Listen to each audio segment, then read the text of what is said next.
I paid $19,400 for my grandparents' anniversary cruise, a gift they waited 38 years for. 2 days before boarding, my mom said they wouldn't even appreciate it. We're going instead. My sister added they can watch our stories instead. I just smiled. What they never knew, the cruise director was my friend. I made a call. 3 minutes later, every name was off the list. By morning, my mom got an envelope, my grandma's handwriting. The papers have changed. I've been saving for nearly 3 years. Tips for my bartending job, extra shifts during the holidays, cash envelopes I never touched. All for this. A surprise cruise for my grandparents' 38th anniversary. 10 nights, Mediterranean route, balcony suite. The kind of thing they always talked about but never could afford. The kind of thing they deserved. I booked everything under their names. Mr. and Mrs. Thompson. Even arranged a surprise welcome package with champagne and old love songs. I didn't tell them right away. I wanted the reveal to feel like a movie moment. I imagined Grandma's hand going to her mouth, Grandpa blinking in disbelief. That dream kept me going through months of double shifts. Instead, 2 days before the cruise, I walked into the kitchen to find my mom sipping her coffee like nothing had happened. We're going instead, she said, just like that. She didn't ask. She didn't explain. She didn't explain. She just said it. I blinked. What? She stirred her coffee. Your grandparents wouldn't even appreciate it. Mom's motion sick on calm land, and Dad's too old for excursions. Honestly, it'd be wasted on them. Wasted, as if kindness had an expiration date. As if gratitude only counted if it came with selfies. My sister chimed in from the hallway, her phone already recording. They can watch our stories instead. She laughed. I mean, they'll feel included. I didn't laugh. I didn't speak. I just smiled. Because they had no idea. What they never knew. The cruise director was my college roommate. We used to pull pranks on professors and rig karaoke night votes. Now he managed the guest list on one of the most luxurious liners in the world, and he owed me a favor. So I made a call. 3 minutes later, every name on the Thompson booking, except 2, disappeared from the manifest. And 2 hours after that, Grandma was sitting in my living room, holding an envelope with gold trim. She opened it slowly. Read every word twice. Her eyes welled up. This is for us. I nodded. She looked at Grandpa. He just whispered. I thought you forgot. I hadn't. But someone else had forgotten something else. The next morning, an envelope was waiting on the kitchen counter. My mom opened it while spreading jam on toast. It was my grandma's handwriting. One line. The papers have changed. Her face drained. She looked at me. I just sipped my coffee and smiled. My grandparents raised me more than my parents ever did. When I was a kid and mom was off chasing careers or boyfriends depending on the year, Grandma taught me how to braid bread and balance a checkbook. Grandpa taught me how to change oil and how to stay calm when people treat you like you don't matter. You don't have to shout to be heard, he'd say. You just have to be right and patient. But my mom never liked that they were part of my life more than she was. She'd make comments. How Grandma babied me. How Grandpa filled my head with nonsense. But when the mortgage got tight, she called them. And when my sister needed her first car, Grandpa was the one who co-signed. They never said no. Maybe that's what made them invisible to her. People don't see the ones who never ask for credit. 3 months before the cruise, Grandma had a health scare. Nothing life-changing, but enough to remind her that someday wasn't promised. That's when I moved from dreaming to planning. I found a Mediterranean route that hit all the places they used to circle in brochures but never visit. Barcelona, Naples, Santorini. I maxed out my time off. I even pushed back grad school. My mom didn't know the full cost, of course. Neither did my sister. They just saw photos later, the ocean views, the itinerary, the special jazz night I arranged with my friend on board. They started joking about it like it was their cruise. You should have just let us go, Mom said after the envelope. We would have had more fun and your grandma would have loved to see our pictures. I didn't respond. She tried again later. You really think she's up for that much walking? And your grandpa's knees. Don't blame me when they get stuck in Athens. But I knew better.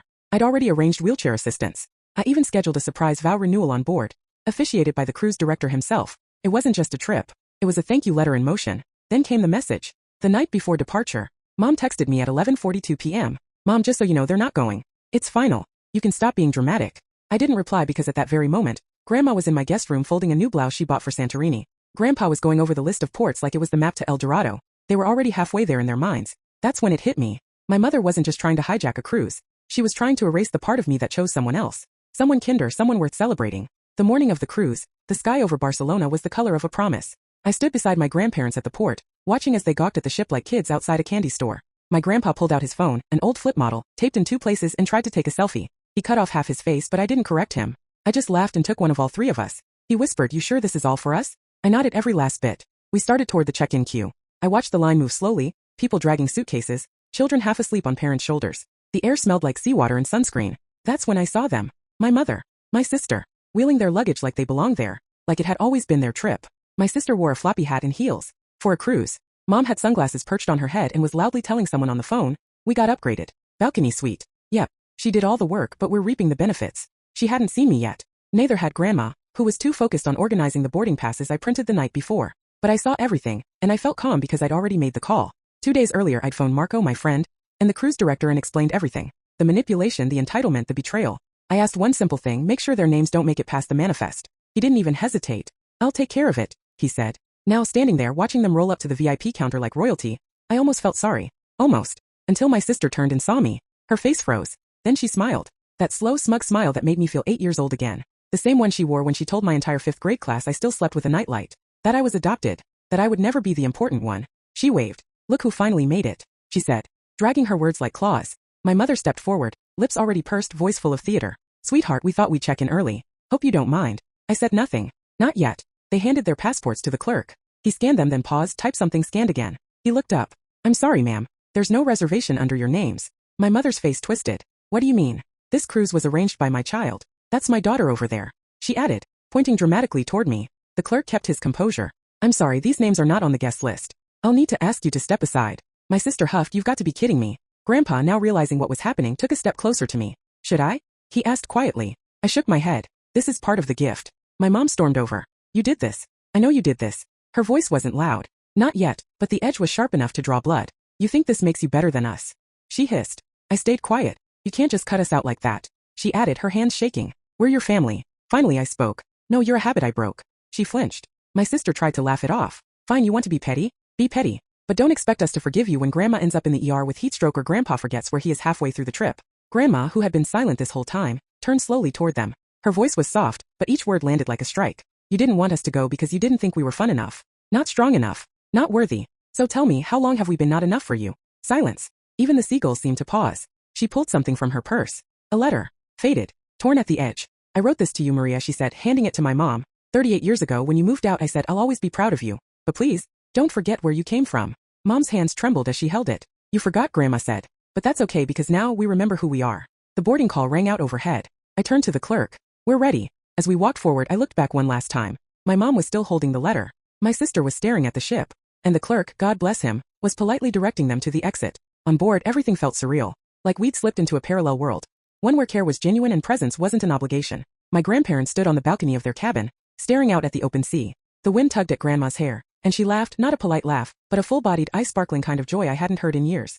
This is better than I imagined, she said, her voice light as the breeze. I nodded, but my shoulders held tension. My phone buzzed again in my pocket. Another voicemail. I didn't listen. There were already 4. The first was my mom yelling, how could you do this to us? The second, my sister whining about being humiliated. The third, silence followed by a deep sigh. The fourth, I didn't care anymore. Instead, I turned the phone off. Completely. 7 days of silence. We had breakfast on the deck, joined salsa classes on the lower deck. Grandpa made friends with the ship's musicians, sharing stories from his Navy days. Grandma found a woman from Malaga and they did sunrise yoga together. I hadn't seen them this alive in a decade. That first night, after they went to bed, I stepped out onto the deck alone. The ocean was a black sheet under the stars. Peaceful, honest, nothing like home. Home was always layered with noise, tension, and quiet debts unpaid. I thought about how long I tried to earn approval from people who only saw me as a wallet. A lifeline, a convenient option, but this cruise? This wasn't revenge. It was release. On the 3rd day, Grandma handed me a small envelope. I meant to say this in person, but I think it's better this way. Inside was a photograph, an old one, edges worn. I must have been 7, holding a cookie jar, standing awkwardly while my mom and sister laughed in the background. I was smiling, but my eyes looked lost, like I already knew my place in that dynamic. On the back she'd written, I saw it even back then. You were the only one who looked around and truly noticed. Don't let them erase that part of you. I didn't cry. I just held the photo for a long time. Let it settle into my hands like a quiet truth. At night we sat together on the deck, saying nothing, wrapped in blankets, listening to waves. But it was the kind of silence that felt full, the kind that didn't need fixing. Love doesn't always speak. Sometimes it just stays. On the 5th evening of the cruise, just before dinner, the concierge knocked on our suite door. For Mr. and Mrs. Martinez, he said, holding a thick envelope sealed with golden wax. Delivered this morning. Priority. I frowned. We didn't order anything. He smiled politely. It's not from the ship. It was flown to the next port overnight. Someone wanted to make sure it reached you mid-cruise. Grandpa took the envelope slowly, inspecting the seal. It bore a family crest none of us recognized. Inside, carefully folded, were 2 items, a letter and a single-page legal document. Grandpa handed me the letter. If you're reading this, it means you finally got what you deserved, a moment of peace. I hope it was worth the wait. The handwriting wasn't familiar, not at first, but then I noticed the ink color, the sharp angles, the way the RS looped twice. It was from my uncle, my mom's older brother. A strange, disowned, forgotten. Years ago, he'd been erased from every photo, every story. My mom only referred to him in one word, traitor. He had left the family after a major argument over money. Something about Grandma's inheritance, how it was mishandled, hidden, redistributed. I read on. You always reminded me of myself. Quiet, observant, left out. That's not a curse. It's the clearest view. I promised myself that one day, if I could, I'd return what was taken from your grandparents and from me. Check the last page. Don't tell your mother yet. Let her feel the storm she created. My hands trembled slightly as I turned to the legal document. It was a transfer of ownership. A small seaside home in Majorca, fully paid in the names of my grandparents. I stared at it in disbelief. My grandpa leaned forward, adjusted his glasses and his jaw dropped. This was the house your grandma always dreamed about. He whispered the cruise was meant to be their first real vacation. But now suddenly, they had something bigger, a future, a home, a place that couldn't be taken away by guilt, by pressure, by manipulation. A safe ending, written by someone the family tried to forget. That night at dinner, I watched them talk about garden plans and sunrises and what color to paint the shutters. For the first time they weren't reminiscing. They were planning. And for the first time I didn't feel like a bystander in someone else's story. I felt like part of a new one. The days following the cruise were quieter than I had anticipated, almost eerily silent. The usual storm of calls, messages, and urgent pleas from my mother and sister had ceased. It was as if the sudden loss of control over the situation had left them stunned into silence, or perhaps for the first time, forced them to pause and reflect on the consequences of their actions. Meanwhile, my grandparents blossomed in ways I had never seen before. Grandma's eyes shone with a renewed light, vibrant and hopeful as if a weight she had carried for decades was finally lifted. Grandpa, who had always been a man of few words and firm resolve, softened. There was a newfound warmth in his smiles and a willingness to open his heart to others. Their new home in Mallorca was not just bricks and mortar. It was a sanctuary, a symbol of freedom and second chances, the beginning of a new chapter at a time in life when many resigned themselves to the ordinary. Grandma, the gentle, unwavering soul who had taught me kindness, patience, and resilience, wrote me heartfelt letters filled with gratitude and love. You didn't just give us a house, she wrote in one, her handwriting delicate but steady. You gave us hope, a chance to dream again, to believe that life can surprise us even at this age. Every word felt like a soothing balm, healing the invisible scars that years of hardship had etched deep within her. Grandpa, the man who showed me the strength and silence and the power of standing tall without shouting, found new purpose in hosting small gatherings for their neighbors. His stories of Navy days of enduring hardship with quiet dignity became the glue that held this new community together. Watching him share laughter and memories, I could see the pride in his eyes whenever he mentioned me, no longer as the son tangled in family drama, but as a man who had found his own strength and set boundaries with grace. My mother's story was far more complicated. She reached out once after weeks of silence, her voice tentative, carrying the unmistakable weight of regret and perhaps some recognition of the pain she had caused. Maybe I was too harsh, she said quietly. Maybe I didn't see things clearly. But years of manipulation, silent accusations, and a deeply ingrained sense of entitlement do not simply disappear with a few words. The past lingered between us like a shadow, reminding me why I had to protect myself. My sister, the loudest voice of entitlement in our family, sent me a message after a long pause. It was brief and tentative. I'm sorry. I didn't realize how much I hurt you. The apology was fragile, almost like a whisper in a storm, but it was a beginning. I chose not to reply immediately, understanding that rebuilding trust requires time, and for now I had to keep my boundaries firm and my heart guarded. And then there was Marco, the cruise director, my college friend, an unexpected ally in all this. His quiet presence and unwavering support reminded me that sometimes help and kindness come from unexpected places. He never sought thanks or recognition, only smiled when I told him how his simple favor had changed the course of my family's story and given my grandparents a new lease on life. As I stood on the deck watching the sun dip below the Mediterranean horizon, I felt a profound sense of peace wash over me. For the first time in years, the relentless pressure of expectation and obligation had been lifted. I was no longer a hostage to family demands or past grievances. But deep inside I knew there was one more thing I needed to do, one final conversation, one last piece of closure to truly set myself free. The days after the cruise stretched into weeks, and eventually, I found myself sitting across from my mother at a quiet cafe, the kind of place where the noise fades into the background, leaving only the weight of unspoken words.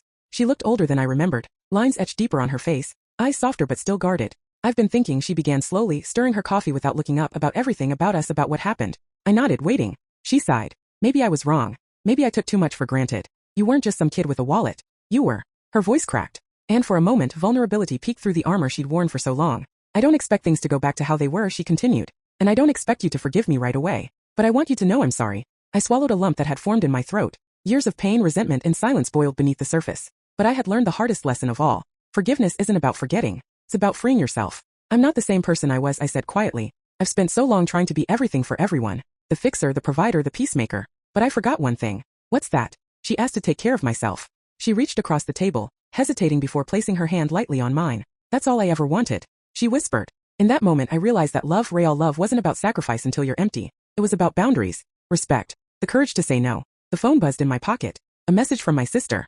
I'm proud of you, for standing up, for finally being you. I smiled. This was the closure I needed. Not the perfect reunion, not the ideal apology, but a step forward, a new chapter. I looked around the cafe, at the ordinary faces, the steaming cups of coffee, the hum of life going on, and I knew, this was my life now, no longer defined by what I gave or what they took, but by who I chose to be. Strong, free, whole. The greatest gift I ever gave myself was not a cruise, nor a house, nor a fight one. It was the courage to close one door and open another,